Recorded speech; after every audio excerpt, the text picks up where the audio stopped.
26 écoles de l'Estuaire de l'Ogooué-Maritime ont participé au challenge École Zéro Plastique, initié par la Société des Brasseries du Gabon. La cérémonie de clôture a eu lieu au Prytanée militaire de Libreville, en présence de Rodrigue Moukanza et Justin Jana.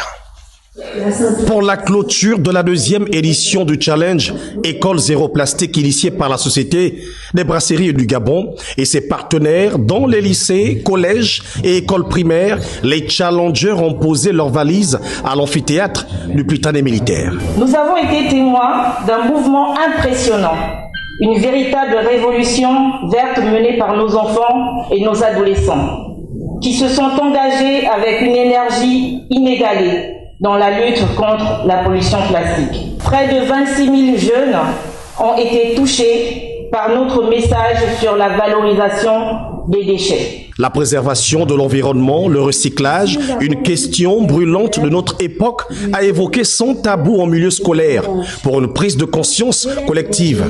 Après plusieurs semaines d'intenses actions dans les établissements par les élèves, cette deuxième édition couronne le CES du Cap Esterias comme meilleur collecteur, l'école d'Akonam 2 pour la meilleure œuvre d'art et le lycée évangélique d'Ovendo comme vainqueur principal de cette édition. Le challenge École Zéro Plastique n'a pas seulement eu un impact local, mais également régional, avec la participation de 26 établissements dans les provinces de l'Estuaire et de l'Ogooué-Maritime.